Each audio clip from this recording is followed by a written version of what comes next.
JEE advance के आपके maxima और मिनिमा के कंसेप्ट पर बेस्ड कुछ और क्वेश्चंस देखते हैं, प्रीवियस ईयर्स क्वेश्चंस, ताकि आप और क्लैरिटी के साथ चीज़ें समझ पाएँ। मोनोटोनोसिटी वाला ये जो कंसेप्ट है, इसे ही हम एक्सटेंड कर रहे हैं। ये तैयारी ऑफ कोर्स आपकी IIT JEE मेंस और JEE एडवांस मैथमेटिक्स की हो रही है, बिल्कुल फ्री ऑफ कॉस्ट। हम एक 100% free of cost quality online education platform है किंडरगार्टन से 12th स्टैंडर्ड तक। आप हमारे नोट्स, PDFs और ई-बुक्स भी डाउनलोड कर सकते हैं। इसके लिए आपको इस वीडियो के डिस्क्रिप्शन में दिए गए लिंक गेट नोट्स पर क्लिक करना होगा। अगर आज हम बात करेंगे तो बात कुछ क्वेश्चंस को लेकर एक अच्छी क्लैरिटी लेंगे, हर एक वैरायटी को लेकर, चाहे वो सिंगल करेक्ट हो जो भी हम करते आए हैं, और अब हम मल्टीपल करेक्ट पर आ चुके हैं। इसके बाद आपके numerical answer type, matrix match type और लिंक्ड कॉम्प्रहेंशन बेस्ड क्वेश्चंस भी बाकी हैं। कोऑर्डिनेट ज्योमेट्री हम कर चुके हैं और अब हम कैलकुलस पर हैं। इसके बाद vectors and 3 dimensional geometry, algebra और ट्रिग्नोमेट्री आपके बाकी हैं। आज अगर हम फर्स्ट क्वेश्चन अनफोल्ड करें तो ज़रा गौर से देखिए, सीधा सीधा सा डेटा है, बस अच्छे से समझते चले जाइए। JEE एडवांस ने 2013 में आपको कुछ कहा है। मैं कहूँगा इसमें प्लीज़ ज़्यादा दिमाग मत लगाइए, आप फंक्शन को समझो और फंक्शन को क्रैक करके अपना आंसर निकालो और सीधे सीधे वर्कआउट करके कहानी खत्म करो। देखो, वो कह रहा है एक फंक्शन है आपका f(x) जो कि कुछ ऐसा लिखा हुआ है। इसके पास एक लोकल मिनिमा या लोकल मैक्सिमा है, तो x की किस वैल्यू पर है। तो मैं कहूँगा सर पहले ना इसे तोड़ लो, इसे थोड़ा ठीक कर लो, इसे थोड़ा रिफाइन कर लो, वो ज़्यादा सही रहेगा। तो देखो फंक्शन क्या लिखा है वो समझना। ये लिखा है 2 टाइम्स mod x, है ना, plus mod over x plus 2। फिर क्या लिखा हुआ है, फिर लिखा हुआ है माइनस मॉड ओवर। देखो यहाँ पर अब थोड़ा सा पार्ट चेंज हो रहा है एग्जैक्टली ऐसा ही, बट थोड़े से चेंजेस के साथ। ध्यान से देखना, ये इंटरेस्टिंग पार्ट है। यहाँ पर अगर आप देखोगे तो नेगेटिव ऑफ, मतलब एग्जैक्टली यही एक्सप्रेशन है बट इसका नेगेटिव। आप समझ पा रहे हो क्या, कैसे? देखो आपको क्या लिख कर दे रहे हैं, वो मॉड ओवर x प्लस 2, है ना, माइनस। मैं ज़्यादा इससे कंफ्यूज नहीं करूँगा, मैं इसे सीधे सीधे सॉल्व ही करके देखूंगा कि एग्जैक्टली ये कैसे बिहेव कर रहा है। पहले तो ये बात समझ आई क्या? ये लिखा है mod over x plus 2 minus 2 times mod x का ओवरऑल एक मॉड, और इसका आपने नेगेटिव लेकर इसे ऐसा लिखा। अब देखो कहानी क्या आ रही है, कहानी कुछ ऐसी हो रही है, सुनना ध्यान से। मैं 2 जोन्स में खेल रहा हूँ अभी, 3 जोन्स रादर। एक जब x माइनस 2 से छोटा है, आई होप आपको बात समझ आ रही है। एक जब x माइनस 2 से बड़ा है लेकिन 0 से छोटा है, और एक जब x 0 से बड़ा है। तो 3 जोन्स में क्या होगा ज़रा वो समझते हैं, ध्यान से देखना क्या क्या निकल कर आ रही हैं चीज़ें। पहला जोन वो वाला जब x आपका क्या है, जब x आपका माइनस 2 से छोटा है। तो जब x आपका माइनस 2 से छोटा होगा तब इसकी डेफिनेशन क्या होगी? ऑफ कोर्स माइनस 2 से छोटा होने पर ये तो कितना हो जाएगा, माइनस 2x। कन्फ्यूजन तो नहीं है? माइनस 2 से छोटा होने पर आई होप आपको ये भी दिख रहा है नेगेटिव x, नेगेटिव 2, है ना। माइनस यहाँ लगा ही हुआ है, मॉड अभी मैं लगा ले रहा हूँ, गौर से देखना। x प्लस 2 कितना हो जाएगा, माइनस x माइनस 2, और ये कितना हो जाएगा, माइनस ऑफ माइनस कितना हो जाएगा, प्लस 2x। क्या इस बात से तो कोई परेशानी नहीं है? गौर से देखना, इंपॉर्टेंट एस्पेक्ट है और इसी से सारी क्लैरिटी आपको मिलेगी। इसे थोड़ा और रिफाइन करते हैं, इसे थोड़ा और ठीक करते हैं। पहले यही लिख रहा हूँ, फिर अगले आगे वाले पार्ट्स और सिंप्लीफाई करेंगे। ये हो जा रहा है माइनस 3x, मैं इसी को लिख ले रहा हूँ अभी, कितना, माइनस 3x, है ना, माइनस 2, इसी को मैं लिख ले रहा हूँ, कन्फ्यूज मत होना। माइनस कितना, ध्यान से नोटिस करो, 2x माइनस x कितना, x माइनस 2। आई होप आपको बात समझ आ रही है, कोई परेशानी तो नहीं है जो लिख रहा हूँ उस बात को लेकर। ये हो जा रहा है माइनस 3x माइनस 2, और ये हो जा रहा है 2x minus x, x minus 2। अब सोच के देखो, जब x माइनस 2 से छोटा है तो मॉड ओवर x माइनस 2 क्या हो जाएगा? आई होप आपको रियलाइज हो रहा है, ये अभी भी नेगेटिव ही रहेगा। तो ये पार्ट नेगेटिव रहेगा, तो इसे मॉड के आप बाद ओपन करोगे तो नेगेटिवली ओपन होगा, तो यहाँ पर ये x माइनस 2 नेगेटिवली ओपन होगा, तो यहाँ पर प्लस साइन आ जाएगा और ये हो जाएगा x माइनस 2। आप सुन रहे हो? अब इसे मैंने फाइनली अगर सिंप्लीफाई करके लिखा, अब अगर मैंने इसे फाइनली यहीं सिंप्लीफाई करके लिखा तो देखो ज़रा आप ध्यान से, माइनस 3x प्लस x कितना, सर ये हो जाएगा आपका माइनस 2x, है ना, माइनस 2 कितना, माइनस 4। तो इस तरीके से ये वाली डेफिनेशन कुछ इस तरीके से निकल कर आएगी। Everyone okay with that? मैं सिंप्लीफाई करके ही करूँगा, ज़्यादा दिमाग इसमें नहीं लगाना, है ना। अब क्या सर, जब x आपका माइनस 2 से 0 के बीच में, आपको समझ आ रहा है? अब अगला जोन वो जब x आपका माइनस 2 से तो बड़ा है लेकिन 0 से छोटा है। जब ऐसा कुछ होगा तो क्या होगा वो समझते हैं। देखो माइनस 2 से 0 के बीच में डेफिनेशन समझना, माइनस 2 से 0 के बीच में ये तो नेगेटिव है, आप देख पा रहे हो क्या? आई रिपीट, माइनस 2 के 0 के बीच में नेगेटिव है, तो ये कितना आ जाएगा, ये होगा आपका माइनस 2x। फिर माइनस 2 से 0 के बीच में जैसे एक वैल्यू ट्राई करो, -1, आई थिंक ये पॉजिटिव है, तो ये कैसा आ जाएगा, एज इट इज़ प्लस कितना, x प्लस 2। ध्यान से देखना, है ना।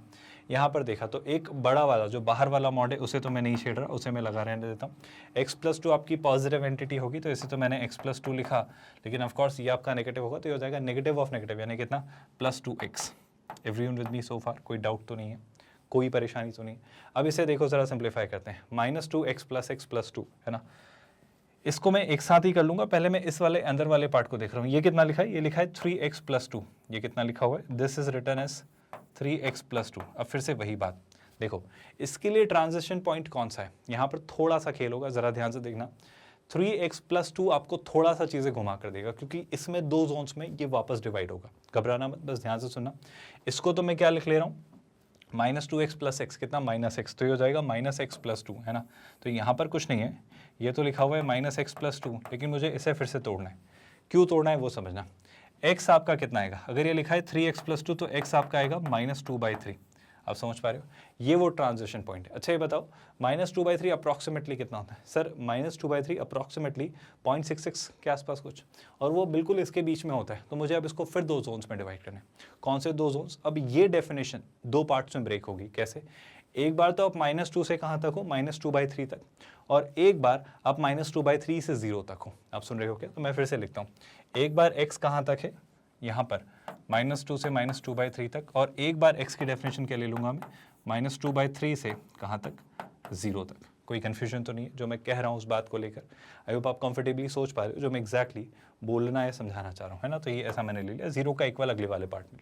अब सोच के देखो, जब आप -2/3 से छोटे होंगे, जब आप -2/3 से छोटे होंगे, जैसे कि क्या, लेट्स से -2, समझ आ रहा है? जब आप -2/3 से बड़े होंगे, जैसे कि क्या, जैसे कि -1, सही बोल रहा हूँ क्या? नहीं, -1 तो और छोटा ही होगा, जैसे कि आप ले लो 0.5, -0.5। आप समझ पा रहे हो क्या? यानी -1/2। कोई परेशानी तो नहीं है? तो आप दोनों जोन्स में देखो, जब आप -2/3 से छोटे हो, जैसे कि -1, अगर आप यहाँ -1 रखते हो तो ये नेगेटिव आता है, तो ये कैसा ओपन होगा? इसके नेगेटिव के साथ। तो वहाँ पर ये कैसा ओपन होगा? -x + 2 तो एज इट इज़ है, लेकिन इसके नेगेटिव के साथ ये ओपन होगा, तो कितना हो जाएगा? +3x + 2।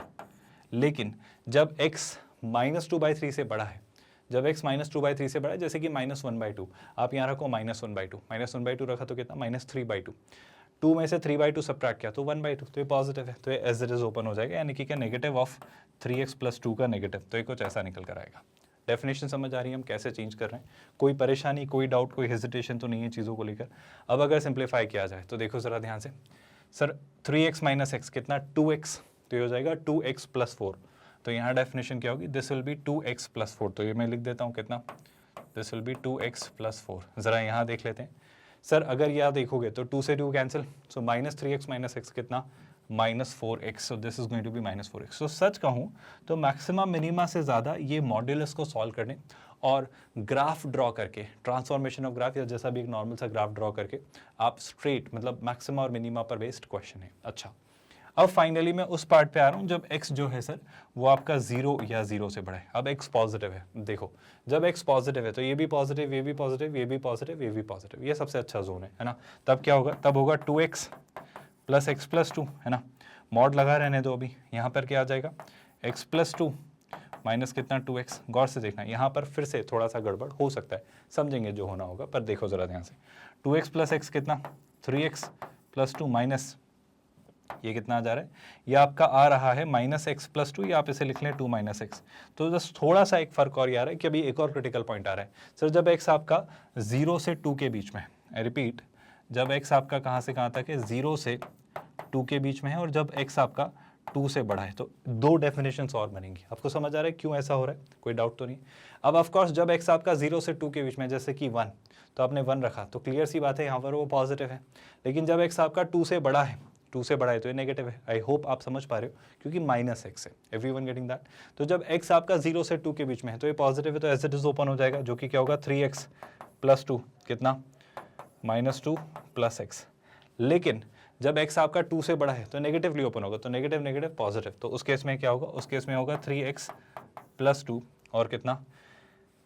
प्लस कितना? 2 - x। मैं थोड़ा सा कंफ्यूज हो रहा हूँ क्योंकि चीज़ें बहुत क्लियर रखना बहुत ज़रूरी है। पहले तो ये डेफिनेशन क्लियर हो रही कि एग्जैक्टली हम इसे ऐसा कैसे बना ले रहे हैं।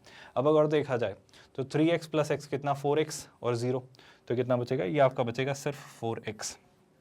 ये कितना बचेगा भाई? ये बचेगा 4x। और यहाँ पर देखा जाए तो 3x - x कितना? 2x + 4। सही बोल रहा हूँ क्या? बिल्कुल सही। तो 2x + 4, ये आपकी ये वाली डेफिनेशन यहाँ पर आ रही है। तो ये कुछ ऐसा ओवरऑल आपका फंक्शन बन रहा है। पहले तो ये बात समझ आई कि ये 5 चंक्स कैसे आए, आपका 2, 0, -2/3 और ये -2, और आप देख पा रहे हो इन्हीं पॉइंट्स पर वो सारा आपसे पॉइंट पूछ रहा है। आप अगर देखोगे तो इन्हीं पॉइंट्स पर सारी बातें हो रही हैं, है ना। अब इन पॉइंट्स पर मैं टेक्निकली बस इसका ग्राफ बनाकर लेता हूँ तो मैं शायद इस क्वेश्चन को इजीली क्रैक कर लूँगा। तो ग्राफ को लेकर अब कहानी है, समझ में आ रही है चीज़ें। ग्राफ मोटा मोटा आइडिया आपको लगाना है, चीज़ें कुछ नहीं है, स्ट्रेट लाइंस पर बात हो रही है। देखना ध्यान से, बहुत अच्छे से समझना। ओवरऑल -∞ से +∞ तक ग्राफ तो बनेगा, अगर आप पॉइंट्स ढूंढ लेना इजीली तो आपके लिए बात मुश्किल नहीं होगी, है ना। तो थोड़ा सा केयरफुली और थोड़ा अच्छे से बनाएं तो आप चीज़ें क्रिस्टल क्लियर मैनर में बना पाएंगे। देखो मैं शुरू करता हूँ कहाँ से, मैं शुरू करता हूँ लेट्स से x की वैल्यू जब -2 से छोटी है, जब x की वैल्यू -2 से छोटी है तो ज़रा बताओ -2 से छोटे होने पर ये क्या डेफिनेशन ले रहे हैं, -2x -4। जब -2 है तो क्या होगा ज़रा देखो, जब -2 है तो -2 यहाँ रखा तो कितना हो गया सर, ये हो गया +4, 4 - 4 कितना 0। आप अगर चाहो तो -2 यहाँ रख लो, ये भी 0। तो -2 पर ये फंक्शन कितना है 0, बढ़िया, -2 पर ये फंक्शन 0 है, एक्सेलेंट। अब देखते जाना आप चीज़ें कितनी मज़ेदार होगी। यहाँ कहीं लेट्स से मैंने मान लिया, यहाँ कहीं थोड़ा दूर मान लेता हूँ ताकि चीज़ें बनती चली जाए। -2 पर ये फंक्शन 0 है तो यहाँ ही होगा। अच्छा एक बात बताओ, ये एक स्ट्रेट लाइन है, अब देखो ना ये एक स्ट्रेट लाइन है जिसकी स्लोप नेगेटिव है, मतलब ऑब्ट्यूज एंगल, मतलब मैं ये कह सकता हूँ क्या कि इससे पहले जो ग्राफ बना होगा जिसको लेकर ज़्यादा दिमाग लगाने की ज़रूरत नहीं है, एक ऐसी स्ट्रेट लाइन बनकर आ रही होगी। अब क्या हो रहा है सर वो समझो। अब अगर मैंने -2 से -2/3 तक आया, है ना, बीच में कौन सा पॉइंट आएगा अब -2/3, तो शैलाई से यहाँ कहीं बीच में आपका पॉइंट आएगा, मान लेते हैं यहाँ कहीं, है ना, क्या मान लिया -2/3। -2 से -2/3 में क्या रहा, -2 पर तो ये पॉइंट है, -2/3 पर क्या ले रहे हैं वो वैल्यू निकाल लेते हैं। देखो भाई -2/3 पास किया तो यहाँ रखा -2/3 तो हो जाएगा -4/3। आई रिपीट, ये कितना हो जाएगा -4/3। आई होप आप देख पा रहे हो, तो ये हो गया 4 - 4/3। मैं लिख के बता देता हूँ, -2/3 रखा तो कितना हो गया -4/3 और यहाँ पे 4 है ही, तो 3 × 4 कितना, 3 × 4 हो जाता है आपका 12 - 4। आप देख पा रहे हो क्या, आई होप आपको क्लियरली नजर आ रहा है। 12 - 4 कितना हो गया सर 8/3, 8/3 पास कर देते हैं, आई होप आपको नजर आ रहा है। तो -2/3 पर ये कितना गया 8/3, तो दिख रहा है आपको 8/3 मतलब कितना, अप्रॉक्सीमेटली 2 से थोड़ा ज़्यादा, तो यहाँ पर मान लिया कहीं 8/3 रहा होगा, ये कितना है 8/3। पॉइंट्स अच्छे से नोट डाउन करना क्योंकि यहीं पर सारे खेल होंगे, है ना।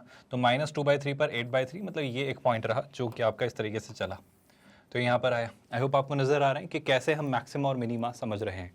आगे क्या हुआ सर ये बताओ, -2/3 से 0 में बहुत खूबसूरती से वो एक कांस्टेंट फंक्शन बना रहा जो कि क्या -4।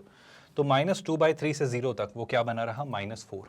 मैंने कुछ गलत तो नहीं किया ना, क्योंकि यहाँ पर ये ब्रेक हो रहा है, डिसकंटिन्यूटी आ रही आ सकती है, संभावना है, पर मैं चेक कर लेता हूँ एक बार, कुछ गड़बड़ तो नहीं है। -2/3 अगर रखा तो -4/3 और ऑफ कोर्स वो कांस्टेंट फंक्शन है तो यहाँ डिसकंटिन्यूटी आ रही है, ठीक है। डिसकंटिन्यूटी कहाँ से कहाँ तक आ रही है, -2/3 से 0 में ये 4 है ना। तो -2/3 से 0 में जब आप बनाओगे तो ये कितना है 4 या -4, आई थिंक ये निकल कर आ रहा है -4, ठीक है। तो यहाँ पर ये बन रहा है -4 लेट्स से यहाँ कहीं होगा, ये मान लिया मैंने -4। तो इस दरमियान ये कितना है एक कांस्टेंट फंक्शन जो कि ऑफ कोर्स आपका क्या होगा, जो कि ऑफ कोर्स आपका इस तरीके से पैरेलल होगा, कोई परेशानी है ना। अच्छा हमने क्या माना था, हमने ये माना था कि -2/3 पर डेफिनेशन ये ले लेंगे। अगर -2/3 पर ये वाली डेफिनेशन ली है तो -4 पर यहाँ पर आप ये वाली डेफिनेशन लेंगे, तो बस इस पॉइंट को इंक्लूड मत करना, है ना, यहाँ से हम रियली सॉरी, इस पॉइंट को -2/3 पर यहाँ से इससे आगे बढ़ना। अब आगे देखो, बहुत अच्छे से एक एक चीज़ देखना और समझते जाना। 0 पर क्या हुआ, 0 पर ये हुआ 4x, उसके अकॉर्डिंग कितना हो गया भाई 0, और 0 से 2 तक 4x चला, मतलब एक स्ट्रेट लाइन चली, एक 0 से ओरिजिन से पास होती है एक स्ट्रेट लाइन, है ना। तो 0 से 2 तक ये गया और कितना हुआ 0 से 8, क्योंकि 4 × 2 कितना 8, तो ये 8 तक गया है ना, घबराना मत, बस ध्यान से देखना। जब ये 8 तक गया तो हमने थोड़ा सा ना पैरामीट्रिकली सही नहीं लिया, बट मान लो ये 8 है, अब मान लो, है ना। तो जब आप 0 से चले कहाँ तक, 0 से आप चले 2 तक, तो ठीक है सर, मान लो ये 2/3 है तो लेट्स से ये कहीं ना कहीं 2 होगा, है ना। तो 0 से जब आप 2 तक चले तो आपके कर्व की वैल्यू क्या रही, 0 से 8, ठीक है। तो कर्व की जो डेफिनेशन रही वो कुछ ऐसी रही, कन्फ्यूजिंग तो नहीं है चीज़ें। ग्राफ अगर बन जाएगा ना तो हम चीज़ें बाकी आराम से देख कर समझ लेंगे कि एग्जैक्टली चीज़ें कहाँ जा रही। 2 के बाद क्या हुआ ये बताओ सर, 2 के बाद 2x + 4, ध्यान से देखना, 2 पर कितना 2 इंटू 2 4, 4 प्लस 4 8। तो सर ये 8 के ही आगे एक्सटेंडेड होता रहा और ये लाइन चलती चली गई एक स्ट्रेट लाइन की तरह और बढ़ती चली गई, है ना। तो 2x प्लस 4 आपका अगला पॉइंट रहा जहाँ पर ये चलती चली गई एक स्ट्रेट लाइन। तो मैं कहना चाह रहा हूँ ये यहाँ से और चलती चली जाएगी और ये चलती चली जाएगी। अब ऊपर स्पेस नहीं है इसलिए मैं नहीं बना रहा हूँ। जैसी भी स्लोप होगी मुझे ज़्यादा फर्क नहीं पड़ता, पर वो और ऊपर ही उठनी क्योंकि एक स्ट्रेट लाइन जा रही है। अब इन सारे पॉइंट्स में आप मेरी मदद करिए अपना मैक्सिमा और मिनिमा निकालने में कि एग्जैक्टली हमें जो ये पॉइंट्स पूछे गए हैं, देखो आप खुद देख पा रहे हो आपके 4 ही पॉइंट्स पर वो खेल रहा है, -2 2, -2/3 और 2/3। तो इनमें से मैं किन पॉइंट्स पर अपना मैक्सिमम और मिनिमम पा रहा हूँ, ज़रा वो देखने की कोशिश ओवरऑल हम करते हैं। क्या यहाँ पर चीज़ें दिख रही हैं? सर सबसे पहले तो मुझे जो एक साधारण सी बात दिख रही है जिसको लेकर शायद कोई डाउट नहीं होना चाहिए, आपको -2 पर एक मिनिमम मिल रहा है। क्या आप सब देख पा रहे हो? क्योंकि देखो ना, -2 पर जो वैल्यू है वो उसके नेबरहुड से छोटी है।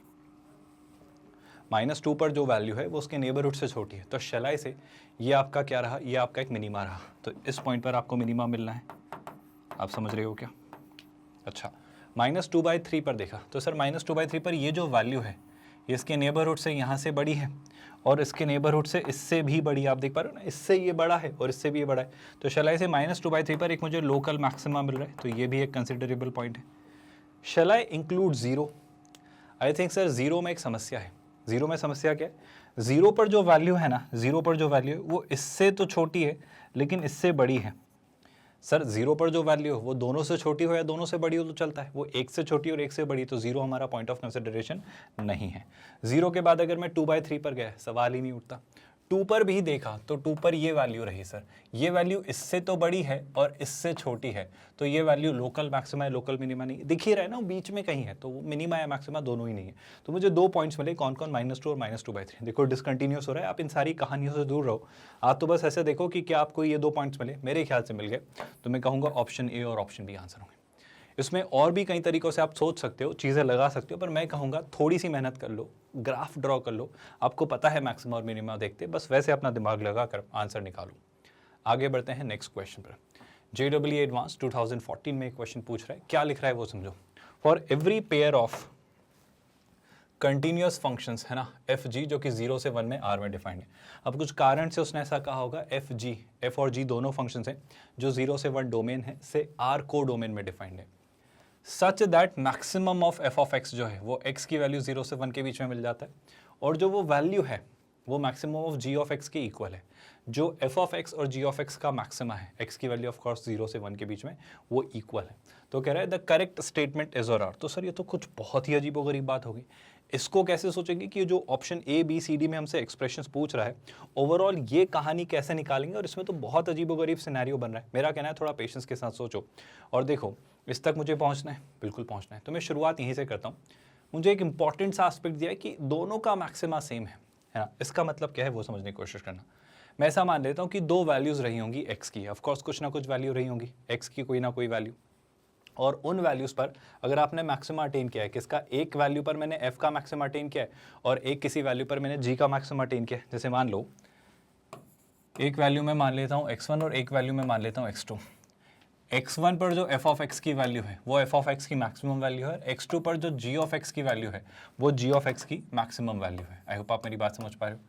और सुनना ध्यान से, ये x1 और x2 पर जो f ऑफ x1 और f of g of x2 है, f ऑफ x1 और g ऑफ x2 है, वो इन दोनों की इंडिविजुअल मैक्सिमम वैल्यूज़ हैं, और इन दोनों की जो इंडिविजुअल मैक्सिमम वैल्यूज़ है वो सेम है। मतलब शलाई से जो मैंने x1 और x2 माने थे वो इस तरीके से होंगे। क्या आप मेरा ओपिनियन जान पा रहे हो? मैं फिर से कहता हूँ, x1 और x2 मैंने कुछ ऐसी वैल्यूज़ मानी है जहाँ पर f ऑफ x1 अपना f ऑफ x का मैक्सिमा और g ऑफ x2 अपने g ऑफ x का मैक्सिमा अटेन करता है। तो f ऑफ x1 और g ऑफ x2 सेम होंगे। ये बात में तो कोई परेशानी नहीं, स्टेप बाय स्टेप चीज़ें सोचना और समझते चले जाना, आपको एक एक चीज़ क्लियर होगी। अब सुनना, पहली बात उसने क्या कहा, उसने कहा कि ये फंक्शन कैसा है? कंटिन्यूस। तो कुछ तो चीज़ों को लेकर उसने मुझे लिबर्टी दी है और बहुत बढ़िया, ये बहुत अच्छा सॉर्टेड सा पार्ट उसने मुझसे रखा है। अब ऐसे मेरे ओपिनियन को समझने की कोशिश करना, ये जो वैल्यू है मैं अलग अलग या तो इससे ट्रीट कर लूँ या इससे ट्रीट कर लूँ, तो इस पूरे ओवरऑल एक्सप्रेशन को मैं किसी वेरिएबल से डिनोट या आर्बिट्रेरी कॉन्स्टेंट से डिनोट कर देता हूँ, है ना। मैं मान लेता हूँ एक फंक्शन है, let's say h of x जो कि है f of x minus g of x। Can I say that? अगर मैंने एक फंक्शन माना h ऑफ x जो कि मैंने माना f of x minus g of x, तो इस तरीके से अगर मैंने चीज़ें सोचनी चाहिए, है ना। अब देखो दो बातों पर मैं बात करना चाह रहा हूँ। यहाँ पर जब वो ओवरऑल इन एक्सप्रेशंस में डील करवाना चाह रहे हैं ना, तो अभी मैंने मान लिया कि लेट्स से सर x1 जो था वो x2 से छोटा था, मैंने मान लिया। मैं ऐसा नहीं कह रहा हूँ ऐसा ही होगा, पर दो केसेस हम बना लेते हैं। एक केस ऐसा जब x1 x2 से छोटा है, और एक केस और ऐसा बना लेता हूँ जब x1 x2 से बड़ा है। उसमें भी है यही क्या, f ऑफ x1 आपके g ऑफ x2 के इक्वल है, जो कि लेट्स से k के इक्वल है, पर ये एक अलग सिनेरियो है। वहाँ भी मैं एक फंक्शन ले लूँगा h ऑफ x, जो कि हम क्या मान लेंगे, f of x minus g of x, और इस कंक्लूजन पर आने की कोशिश करूँगा जो वो यहाँ अलग अलग ऑप्शंस में मुझसे चाह रहे हैं। सर आपने ये कैसे माना, बात करेंगे ऐसा क्यों किया, ऐसा करने के पीछे कारण क्या रहा और कैसे वो हमें आंसर तक पहुँचाएगा, ये विजन भी मैं आपसे डिस्कस करने और देने की कोशिश करूँगा। पर पहले समझना, जब आपको पता चला h ऑफ x है आपका f of x minus g of x, तो क्या आप h ऑफ x1 और h ऑफ x2 निकाल सकते हो? बिल्कुल कोशिश कर सकते हैं सर। अगर मैंने निकालना चाहा h ऑफ x1, तो गौर से कोशिश करिएगा, h ऑफ x1 कितना है सर, वो हो जाएगा आपका f of x1 minus g of x1। गौर से सुनना, आप सिंपल सी बात है, f ऑफ x1 और g ऑफ x1 में बड़ा कौन होगा? जरा बताओ। g ऑफ x जो होता है वो सर ओवरऑल बड़ा तो तब जाकर होता है जब फाइनली वो अपनी maximum value g of x2 attain करता है। तो अभी जो सबसे बड़ी वैल्यू है, देखो आप f ऑफ x और g ऑफ x में जो सबसे बड़ी वैल्यू है वो क्या है, f ऑफ x1 या फिर g ऑफ x2। तो यहाँ पर इन दोनों की जो सबसे बड़ी वैल्यू वो यहाँ पर ये लिखी हुई है। तो g ऑफ x1 अभी भी इससे छोटा है। कॉमन सेंस पर बेस्ड बातें कर रहा हूँ, समझ पा रहे हो ना? आई होप आप मेरा पॉइंट डाइजेस्ट कर पा रहे हो। g ऑफ x ओवरऑल बड़ा कब होता है, सबसे बड़ी वैल्यू लेता है g ऑफ x2 पर, जो कि अभी भी g ऑफ x1 ही है, मतलब जो कि f ऑफ x1 से छोटी ही है, क्योंकि g of x2 f of x1 के इक्वल होता है, जो कि f ऑफ x की सबसे बड़ी वैल्यू है। और g ऑफ x की जो सबसे बड़ी वैल्यू उससे ये छोटा है, कौन, g ऑफ x1। तो something bigger minus something smaller will give you a comparatively positive value. तो क्या मैं सबसे पहले तो ये कह सकता हूँ कि h ऑफ x1 जो है आपका, वो आपका एक पॉजिटिव वैल्यू देगा। ये कब दिया जनाब, ये तब कहा उसने जब x1 आपका x2 से छोटा है। बस एक छोटा सा रिजल्ट है जो भी मैं डिस्कस करके आपसे रख लेना चाह रहा हूँ, इस बात से तो कोई परेशानी नहीं। इसी तरीके से जब हमारा ये नेक्स्ट वाला हमने रिजल्ट निकाला था, क्या इसमें भी मैं अपना h ऑफ x1 या h ऑफ x2 निकाल सकता हूँ? इस बार ना let's do one thing, h of x2 निकालते हैं, उसके पीछे क्या कहानी रही होगी उस पर भी बात करेंगे। पर मान लो मैंने अगर निकाला h ऑफ x2, ध्यान से देखना, h ऑफ x2 में फ़ायदा क्या होगा वो सुनना, क्योंकि अब मैं कुछ एक्स्ट्रा किसी पॉइंट पर आना चाह रहा हूँ। देखो कौन हेल्प करेगा वो समझना। अब सर f ऑफ x2 कुछ ना कुछ वैल्यू होगी, लेकिन यहाँ पर क्या होगी, यहाँ पर होगी आपकी g ऑफ x2 एक वैल्यू। ध्यान से गौर करना, अच्छे से समझना, एक एक बात मैं क्लियर कर दूंगा आपको, अच्छे से समझोगे तो। ध्यान से देखो, h ऑफ x2 जब आपने निकालना चाहा तो f of x2 minus g of x2 था। अच्छा, h ऑफ x वही फंक्शन है f of x minus g of x, और यहाँ भी f of x minus g of x। लेकिन अगर अब यहाँ पर मैं आपका ओपिनियन मांगूंगा तो बताओ, g ऑफ x2 बड़ा या f ऑफ x2? मुझे पता है g ऑफ x और f ऑफ x में जो सबसे बड़ी वैल्यू होती है वो होती है g ऑफ x2 या f ऑफ x1। तो f ऑफ x2 तो एक छोटी वैल्यू होगी और g ऑफ x2 एक बड़ी वैल्यू होगी। तो जब बड़ी वैल्यू में से छोटी वैल्यू जब आप सब्ट्रैक्ट करो विद द बड़ी वैल्यू का नेगेटिव साइन लेकर, तो जाहिर सी बात है ये एक्सप्रेशन आपका कैसा होगा, नेगेटिव। यानी क्या मैं कह सकता हूँ कि h ऑफ x2 आपका कैसा होगा, h ऑफ x2 आपकी एक नेगेटिव वैल्यू कैरी करेगा। अब मैं एक इंटरेस्टिंग सी बात बताता हूँ, यहाँ पर आप निकालो h ऑफ x1, ध्यान से सुनिएगा, और यहाँ पर आप निकालो h ऑफ x2। चलो एक एक करके निकालते हैं। बताओ h ऑफ x2 क्या रहा होगा? सो सिंपल सी बात है, अगर आप h ऑफ x2 निकालें तो सिंपल सा फिनोमेना ये कितना हो जाएगा, f of x2 minus g of x2। इन दोनों में बड़ा कौन है, g ऑफ x2। अगर ये बड़ी वैल्यू है जो कि नेगेटिव है तो ओवरऑल सम कितना हो जाएगा, नेगेटिव। तो h ऑफ x2 क्या हो जाएगा, नेगेटिव। इसी तरीके से यहाँ पर अगर देखना चाह तो गौर से नोटिस करिएगा, h ऑफ x1 कैसा है ये देखो। सर h ऑफ x1 अगर निकाला तो ये आ जा रहा है h ऑफ x1, ध्यान से नोटिस करिएगा। और h ऑफ x1 अगर निकालना चाह तो ये कितना हो जाएगा, ये होगा f of x1 minus g of x1। ज़रा सिंपल सा ऑब्जर्वेशन है, गौर से देखना। सही कर रहा हूँ क्या? बिल्कुल सही। तो देखो f ऑफ x1 बड़ी वैल्यू होगी क्योंकि ये ग्रेटेस्ट पॉसिबल वैल्यू याद है ना, तो उस केस में बड़ी वैल्यू माइनस छोटी वैल्यू पॉजिटिव वैल्यू देगा, तो h ऑफ x1 आपका पॉजिटिव होगा। मैं आपसे कहना चाह रहा हूँ, चाहे x1 x2 से बड़ा हो, सिंपल सी बात है, या फिर x1 x2 से छोटा हो, उल्टा हो रहा है। उल्टा होने का मतलब क्या, ध्यान से नोटिस करो, सिंपल सा ऑब्जर्वेशन है। देखो अगर x1 x2 से छोटा था तो h ऑफ x1 बड़ा है और h ऑफ x2 छोटा है, जीरो से। सिग्नेचर का सारा खेल हो रहा है, अगर आपको एक इंटरमीडिएट वैल्यू थ्योरम याद है तो।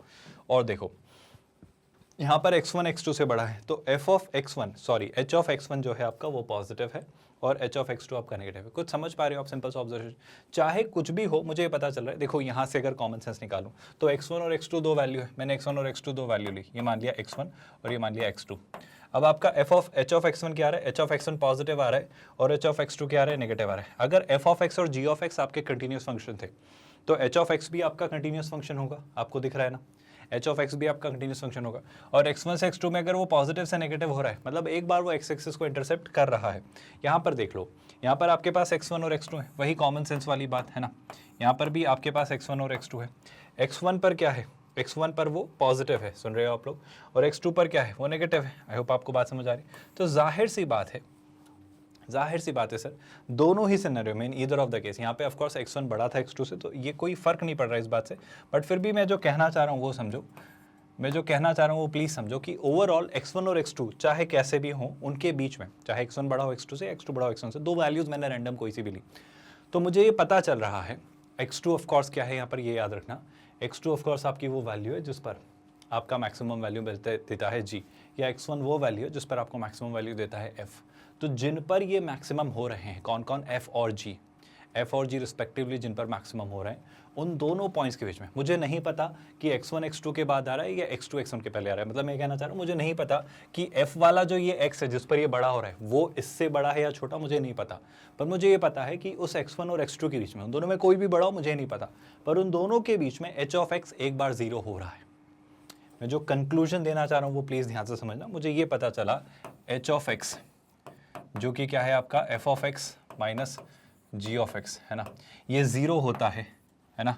h ऑफ x जो होता है वो 0 होता है, तो x की जगह में कोई ना कोई वैल्यू ही रख देता हूँ। ये 0 होता है किसी ना किसी c के लिए, जो कि क्या होगा, जो कि आपके ऑफ कोर्स ओपन ब्रैकेट ही रख लो, x1 और x2 के बीच में होगा, है ना। अब मैं ये नहीं कह रहा हूँ कि x1 और x2 में बड़ा और छोटा कौन है, बस एक बात मैं कह देना चाह रहा हूँ कि x1 और x2 जो भी बड़ा और छोटा रहो, मुझे ज़्यादा जानकारी नहीं है, पर इनके बीच में कहीं ना कहीं कोई ना कोई एक वैल्यू आएगी जिसके बीच में डेफिनेटली आपका c जो f आपका h ऑफ जो c है वो 0 रहा होगा। Do you all get that, do you all except this statement without any confusion और हेजिटेशन? क्या ये बात यहाँ तक क्लियर हो जा रही है ना। अब एक बात समझो आप ध्यान से, पॉइंट सिंपल सा है, आपके f ऑफ x और g ऑफ x है कहाँ से कहाँ तक। सर f ऑफ x और g ऑफ x दोनों 0 से 1 तक चले, तो अगर इनकी दोनों की डोमेन 0 से 1 तक है, इन दोनों की डोमेन 0 से 1 तक है, तो शेलाई से h ऑफ x की भी डोमेन 0 से 1 तक रहेगी, क्योंकि h ऑफ x था क्या, h ऑफ x आपका f of x minus g of x था। मैं कहना चाह रहा हूँ h ऑफ x कहीं ना कहीं 0 हो रहा है, तो x1 x2 मुझे नहीं पता, तो मैं ये कह सकता हूँ क्या कि h ऑफ x डेफिनेटली 0 से 1 के बीच में कहीं ना कहीं तो 0 हो ही रहा है। आप मेरा ओपिनियन समझ पा रहे हो क्या? वो जो x1 और x2 रहेंगे उसको मैंने और एक्सपांड किया, जब वो x1 और x2 के बीच में 0 हो रहा है तो 0 से 1 के बीच में तो हो गई ना, आप समझ रहे हो। ये कहीं ना कहीं 0 है, ये कहीं ना कहीं 1 है, बीच में कहीं x1 है कहीं x2 है, तो कहीं 0 हो रहा है। तो अगर वो x1 से x2 के बीच में 0 हो रहा है तो 0 से 1 के बीच में तो 0 हो ही रहा है, क्योंकि x1 x2 उसके डोमेन में ही थे, 0 और 1 के बीच में ही थे। तो पहले तो ये पार्ट समझ आया नहीं, तो मैं बस पहला इंपॉर्टेंट सा कंक्लूजन ये देना चाह रहा हूँ, h ऑफ c 0 होगा c की किसी ना किसी वैल्यू 0 से 1 के बीच। सर ये बातों से फायदा क्या हो रहा है, एक मिनट थोड़ा पेशेंस रखिए आप, बहुत फायदा हो रहा है। h ऑफ c 0 होगा, h ऑफ c 0 हुआ मतलब, अरे भाई अगर h ऑफ c 0 है ना, c की वैल्यू कोई ना कोई 0 से 1 के बीच, h ऑफ x क्या था, f of x minus g of x, यानी f ऑफ c जो है वो g ऑफ c के इक्वल होगा। ऑफ कोर्स कोई ना कोई c की वैल्यू के लिए, जो कि किससे किसके बीच होगी, 0 से 1 के बीच में। आपको पॉइंट समझ आ रहा है? अगर f ऑफ c आपका g ऑफ c के इक्वल हुआ किसी ना किसी वैल्यू, 0 से 1 के बीच में कोई ना कोई वैल्यू, इवन मुझे नहीं पता अगर वो इक्वल टू 0 भी हो जाता अगर कहीं ना कहीं, तो मैं मान लेता हूँ कहीं ना कहीं 0 या 1 भी इंक्लूडेड होते तो भी मुझे चलता, क्योंकि ऑफ कोर्स 0 या 1 पे भी वो आ सकता था जहां वो पॉइंट ऑफ इंटरसेक्शन आता। तो मैं तो ओवरऑल पूरा क्लोज्ड ब्रैकेट लेकर चल रहा हूँ कि 0 से 1 के बीच में कहीं पर भी वो फंक्शन 0 हो सकता है। बिल्कुल जाहिर सी बात है, क्योंकि एक जगह पॉजिटिव और दूसरी जगह नेगेटिव आने का फिनोमिना यही दिखाता है मुझे। पहले तो ये बात समझ आई कि f ऑफ c और g ऑफ c इक्वल क्यों है। अब अगर मुझे ये पता चल गया कि f ऑफ c और g ऑफ c इक्वल है, तो क्या ये जो ऑप्शन में मुझे अलग अलग डेटा दिया गया है, इनमें से मैं कुछ कुछ चीज़ें प्रूव कर सकता हूँ? आई थिंक सर दिख रही हैं कुछ चीज़ें, क्या आप रादर बहुत सारी चीज़ें आसानी से सोच सकते हो एक एक करके। जैसे कि देखो यहाँ पर ध्यान से देखो आप, क्या क्या इक्वल है। फॉर सम c 0 से 1 के बीच में अगर आप देखोगे तो f ऑफ c का स्क्वायर और g ऑफ c का स्क्वायर सेम होगा, 3 टाइम्स f ऑफ c और 3 times g of c। I think इसमें क्या डाउट है, इसमें परेशानी क्या है? ये तो मेरे ख्याल से वही सिंपल सी बात है। आप देखो ना, f ऑफ c का स्क्वायर, g ऑफ c का स्क्वायर, एफ ऑफ सी का ट्रिपल, जी ऑफ सी का ट्रिपल, ये तो एग्जैक्ट आइडेंटिकल स्टेटमेंट है ना, जैसा ये लिखा हुआ है वैसा ये लिखा हुआ है। क्यों?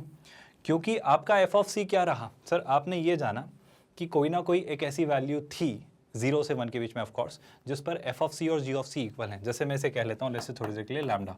अब अगर ये इक्वल है तो आप सोचो ना, लैम्डा का स्क्वायर प्लस 3 लैम्डा, यहाँ भी लैम्डा का स्क्वायर प्लस 3 लैम्डा, तो वो तो इक्वल ही रहेगा ना। तो शलाई से क्यों ज़्यादा सोचना है सर? ऑप्शन ए आपका बिल्कुल सही ऑप्शन है, इसमें कोई डाउट नहीं है।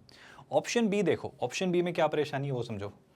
Lambda square plus lambda, lambda square plus 3 lambda, I think ये तो दिख ही रहा है सर, ये गलत है। मतलब यहाँ पे अगर 3 होता तो मेरी बात बन जाती। आप सुन रहे हो? बस ये इस बात पे हम प्रूव कर पा रहे हैं कि एफ ऑफ सी और जी ऑफ सी इक्वल हैं किसी ना किसी सी के लिए जो 0 से 1 के बीच है। Do you all get that? Next part, फिर से समस्या। तो देखो लैम्डा स्क्वायर प्लस 3 लैम्डा और लैम्डा स्क्वायर प्लस लैम्डा, आई होप ये ऑप्शन बी जैसा ही एक डिटेरियोरेटेड फॉर्म मुझे दिख रहा है, जिसमें डेफिनेटली एक डाउट है, एक परेशानी है और एक हेजिटेशन है। लेकिन अगर ऑप्शन डी देखा जाए, so do I need to prove this? I hope ये तो सर काफ़ी एविडेंट है। लैम्डा स्क्वायर और ये भी लैम्डा स्क्वायर, तो ये तो हो गई होगा। मतलब मुझे इंटरमीडिएट वैल्यू थ्योरम पर ये बेस्ड क्वेश्चन पूछा गया था और मुझे ये सोचना था कि एफ ऑफ सी और जी ऑफ सी का इक्वल बनने का स्कोप है या नहीं। तो अगर मैं ऑप्शंस को ठीक से देख लेता, अगर मैं ऑप्शंस को ठीक से देख लेता तो शायद मुझे समझ आ जाता कि मुझे एफ ऑफ एक्स और जी ऑफ एक्स को किसी ना किसी वैल्यू के लिए इक्वल बनाना है। और अगर मैंने इस डेटा को ठीक से यूज़ कर लिया और इंटरमीडिएट वैल्यू थ्योरम जैसा सिनेरियो क्रिएट कर लिया कुछ, तो शायद मैं आसानी से प्रूव कर पाता। पर मुझे बिल्कुल थरली, बिल्कुल इंटेंसिवली, बिल्कुल कॉम्प्रहेंसिवली चेक करना पड़ेगा हर एक एस्पेक्ट को कंसिडरेशन में लाकर। तो क्या ये आइडिया क्लियर हो रहा है कि एग्जैक्टली हम इसे कैसे सोच रहे हैं और इस क्वेश्चन को हमने कैसे क्रैक किया? मुश्किल तो नहीं था भैया आपका पिछला सवाल। अगला सवाल JEE एडवांस ने 2014 में आपसे पूछा है। Multiple correct answer type question है, एक से ज़्यादा ऑप्शंस करेक्ट होंगे। कोई A है जो कोई रियल नंबर है, F जो है वो R से R में डिफाइंड है, जो कि कुछ ऐसा है। तो वो कुछ पूछ रहा है, कुछ नहीं, बहुत सारी बातें पूछ रहा है। तो सर इस क्वेश्चन को कैसे ट्राई करेंगे? मैं कहूँगा सीधे सीधे सोचो, मुझे 2-3 बातें बताओ। पहले तो fx कुछ लिखा है, बिल्कुल लिखा है सर। fx को देखकर मुझे क्या अंदाजा लगता है? fx है सर x की पावर 5 माइनस 5x प्लस है। देखो रूट्स को लेकर सारा खेल खेलने को कह रहा है। आपको याद आया कैसे सोचते हैं? याद करो। f ऑफ x क्या है सर? f ऑफ x लिखा हुआ है x to the power 5 minus कितना? 5x plus a। ठीक है, x to the power 5 minus 5x plus a। मेरा कहना है दो चीज़ें निकालो। पहले f' निकालो और देखो कि इसके कितने और क्या क्या क्रिटिकल पॉइंट्स निकल कर आते हैं, और फिर हम आगे बात करेंगे। सर देखो f' अगर मैंने निकाला तो f' क्या आ जाएगा?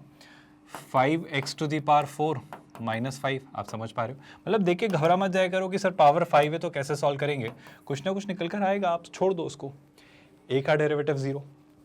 अब अगर मैंने f' को 0 के इक्वल रखा, क्योंकि मैं क्रिटिकल पॉइंट्स जानना चाह रहा हूँ ताकि मैं फंक्शन का ग्राफ थोड़ा समझ पाऊँ। जैसे ही ऐसा किया तो यहाँ पर क्या निकल कर आ रहा है सर? 5 कॉमन आ गया तो ये बच रहा है x to the power 4 minus 1 is equal to 0। X to the power 4 minus 1 को क्या मैं लिख सकता हूँ? एक्स स्क्वायर का स्क्वायर माइनस 1 का स्क्वायर इज इक्वल टू 0। इसे मैं क्या लिख सकता हूँ? ध्यान से नोटिस करना, a square minus B square, यानी क्या हो जाएगा? X square minus 1 into x square plus 1 is equal to 0। मतलब इसे मैंने थोड़ा और तोड़ा तो ये क्या हो जाएगा? x माइनस 1 एक्स प्लस 1 और x square plus 1 is equal to 0। यहाँ से ये समझ आ रहा है अगर आप गौर से देखें तो कि सर ये तो 0 होने से रहा, क्योंकि एक्स स्क्वायर प्लस 1 तो 0 नहीं हो सकता ना, कॉमन सेंस है।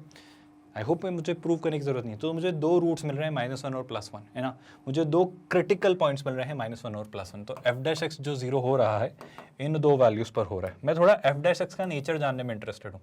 मैं f' का अगर नेचर जानना चाह रहा हूँ तो कहीं ना कहीं -1 था, कहीं ना कहीं 1 था। अब बताओ -1 और 1 और 1 के बाद, है ना, -1 से पहले इन दोनों के बीच और 1 के बाद। जैसे 1 के बाद देखो जरा, ये आपका f' है, इसे यहाँ से देखो। 1 के बाद सब कुछ पॉजिटिव, मतलब 1 से बड़ी कोई वैल्यू ले लो, लेट्स से 10, तो पॉजिटिव पॉजिटिव पॉजिटिव, तो ये क्या रहा होगा? पॉजिटिव।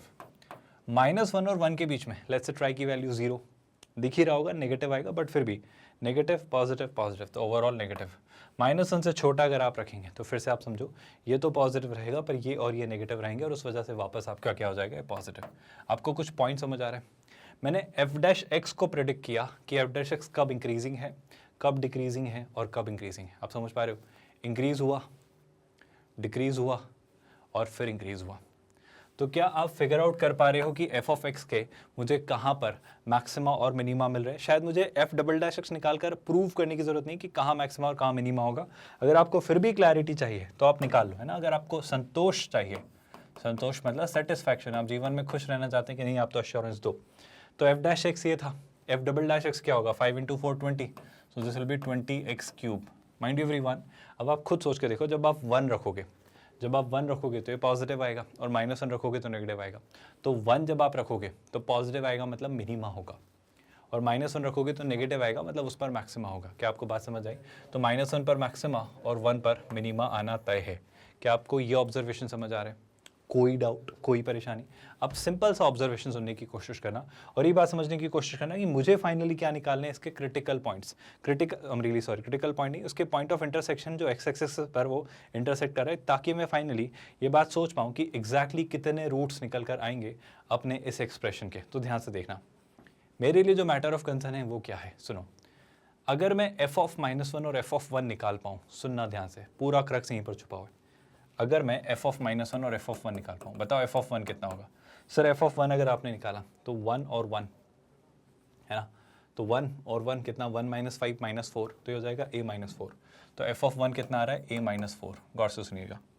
और आपने क्या निकाला, एफ ऑफ -1, सही बोल रहा हूँ क्या?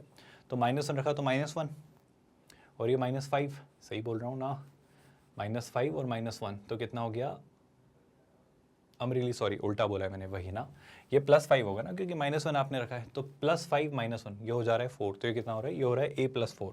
तो एफ ऑफ -1 कितना आ रहा है, रियली सॉरी, थोड़ा सा मैंने कन्फ्यूजन क्रिएट किया, दिस शुड बी a + 4।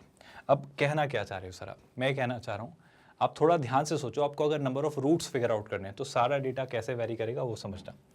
आपके 2 पॉइंट्स आए, अच्छा इनमें क्या हो रहा है, पूरा ग्राफ मैं आपको समझाना चाह रहा हूँ। सर ये हो रहा है कि -1 से पहले इंक्रीजिंग है, -1 के बाद डिक्रीजिंग है, और 1 से फिर इंक्रीजिंग है। ये तीनों डेटा को मिक्स करके मैं इसके ग्राफ को लेकर थोड़ी क्लैरिटी आपको देना चाह रहा हूँ। समझना बात को, मुझे टेक्निकली ये नहीं पता है कि वाई एक्सिस पर क्या हो रहा है ना। आई रिपीट, मुझे टेक्निकली ये नहीं पता है कि एक्स एक्सिस को वो क्रॉस कर रहा है नहीं, और कहाँ कितना कर रहा है मुझे नहीं पता, पर कुछ 2 वैल्यूज़ हैं, a - 4 और a + 4। अब सारी समस्या यही है कि अगर मुझे a पता चल जाए ना, अगर मुझे a पता चल जाए तो मैं एक एक करके सारे ऑप्शंस फिगर आउट कर सकता हूँ। जैसे सुनना, एफ ऑफ एक्स के 3 रियल रूट्स हैं अगर a 4 से बड़ा है तो। अब आप खुद सोच के देखो, a अगर 4 से बड़ा है तो एक वैल्यू ट्राई करते हैं, है ना। अगर मैंने a की एक वैल्यू ट्राई की, 4 से बड़ी कोई भी, जैसे 4 से बड़ी मैंने कोई वैल्यू ट्राई की, क्या 5 मान लो। अब a की अगर मैं 4 से बड़ी कोई वैल्यू 5 ट्राई करता हूँ, समझने की कोशिश करना, ये डेटा सारा गैदर कर लेता हूँ, फिर हम इस पर बात करेंगे ना। a की वैल्यू में 5 ट्राई करूँगा, पर ये डेटा क्या क्या है, -1 से पहले इंक्रीजिंग है ना। तो एफ ऑफ एक्स आपका क्या है, ध्यान से सुनना, एफ ऑफ एक्स इंक्रीजिंग है, कब, जब एक्स आपका -1 से छोटा है ना। एफ ऑफ एक्स आपका डिक्रीजिंग है, जब एक्स आपका -1 से 1 के बीच है। और एफ ऑफ एक्स आपका वापस इंक्रीज हो रहा है जब एक्स आपका क्या है, 1 से बड़ा है।